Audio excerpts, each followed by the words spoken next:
lot of people travel, unlike Pankaj and me that are stuck at work. And the other person who seems to be busy working is the CEO of MakeMyTrip. It's one of the busiest times of the year for him, so no surprise. He's at work and we convinced him to join us this Christmas Eve for an interview. Hi Rajesh, always a pleasure chatting with you. Thanks so much for joining us this Christmas Eve on ET Now. Before I talk to you about the specifics, it's the busiest time for travel. A lot of us may be stuck at work, but not many others. What are the trends you've noticed this peak season? Are, for instance, Indians traveling a lot more within India this Christmas, New Year's, winter season? Or are they going overseas where, there are a lot of good packages available, maybe for Sri Lanka or Thailand or even Vietnam?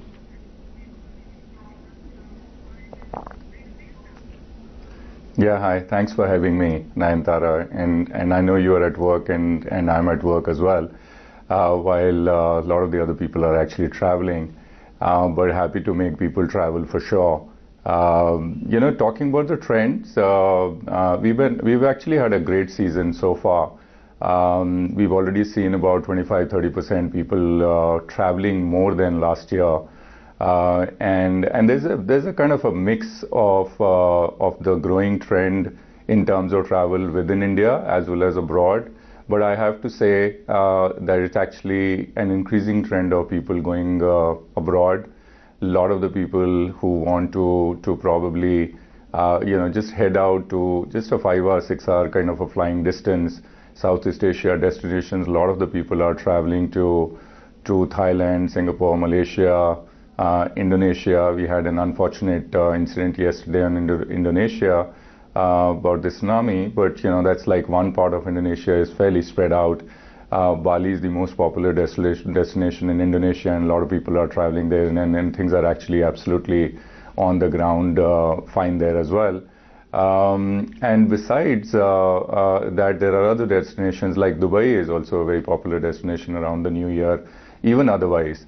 And not to miss talking about Maldives.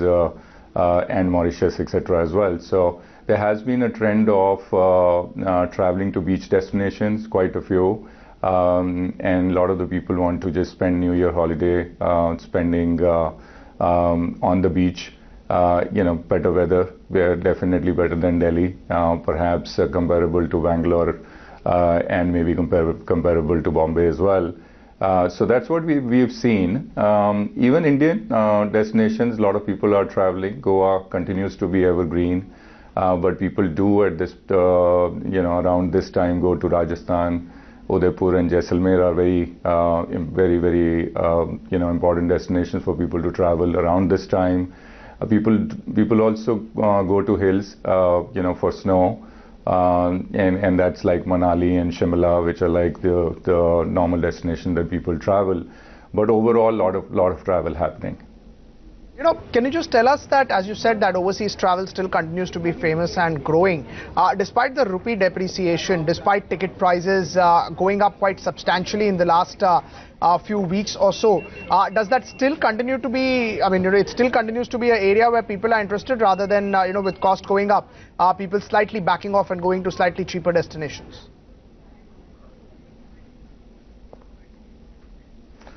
No, that's a good question, Pankaj. And I must give you some data points. Yes, there was rupee depreciation and the fuel prices were up, and there was, some of the fares that had kind of gone up. But, at the same time, there's a lot of additional capacity that has come up. A lot of the airlines actually have deployed planes overnight, and that's thanks to the demand overall that is there. So the airline industry is a very cyclical industry, as we all know, and these kind of trends happen, but it hasn't really kind of, made a significant impact, I have to say, on the consumer demand of travel. If I give you some of the data points of the outbound travel growth, for the last 3 or 4 years, we've actually witnessed about 5x, 6x kind of a growth. For people who have been traveling, at least on our platform, and I'm pretty sure overall it has been growing as well. So there are about 25 million people who travel every year, to the other overseas destinations, and likely to grow to about 50 million in the next 3-4 years. So there is an anticipated growth of about 2x from here on in the next 3-4 years. So phenomenal growth is expected, and that's kind of matched with the additional capacity that is coming as you hear all the airlines plans for all the airlines that are flying out of India. So if you kind of look at notwithstanding the cyclical trend, which will be temporary always in nature, and as it settles down, and it has started settling down already in the past couple of weeks or so, the demand kind of comes back. But that's like very temporary, but we haven't really seen any significant impact because of that. So the travel continues to grow. And not necessarily, one of the things that potentially does happen is that from long haul you probably will shift to short haul, but you won't really stop traveling, because in India, the emerging trend is to spend and experience, the places, different places that they like to travel, but not necessarily completely kind of just abandon their plans to travel. So experiential travel is clearly the flavor of the season, Rajesh. But having said that, give us a sense of the consumption trends. You talked to us about crude prices and the rupee depreciation not having that much of an impact. Now, usually when the economy is tight, when liquidity is a concern, holidays seem to be the first casualty, right? People are too busy earning money and saving. So having said that, are you noticing that maybe people are spending more on holidays, whether it's in domestic, whether it's in overseas, the kind of packages? What are the trends you've seen in 2018? Did the quantum go up at all when you talk about the size of the package? And that would give us an idea of the consumption story at large. Yeah, sure. And that's what I was trying to highlight. You're probably right. Historically, that's what used to happen. Whenever the prices go up, the discretionary spend, travel is a discretionary spend, kind of goes down.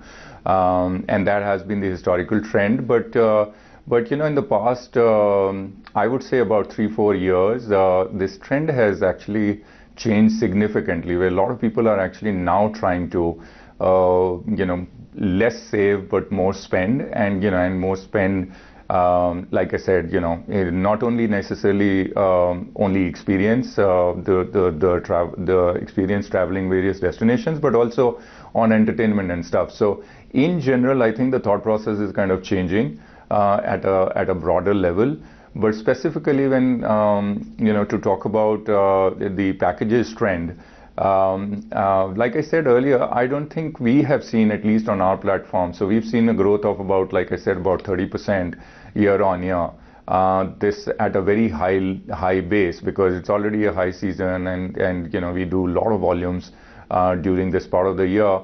But even otherwise, if you really see the overall civil aviation market growth for the last, talking about domestic, and for the last about 3 years, it has witnessed a growth of about high double-digit growth, which is anywhere between 15 to 20%. In November, last month, actually, it was about at a very higher base, about 11% as well. So even if, so yes, the growth might have come down from, let's say, 15-16% to about 11%, but at a very, very high base, it's actually still a very, very healthy growth rate. I think a couple of points just to wrap it up. So one, I think the broader level, the thought process is changing, maybe led by millennials. A lot of the younger population, which is kind of probably leading this trend to travel more, to spend more and save less. And secondly, there is a clear trend to actually explore more and more destinations, and more so overseas. So yeah, right. Rajesh, we're unfortunately running out of time, but a pleasure chatting with you. Thanks so much for joining us here this Christmas Eve, decoding the holiday season while we're busy at work. Look forward to chatting with you again. Here's wishing you a Merry Christmas and a Happy New Year.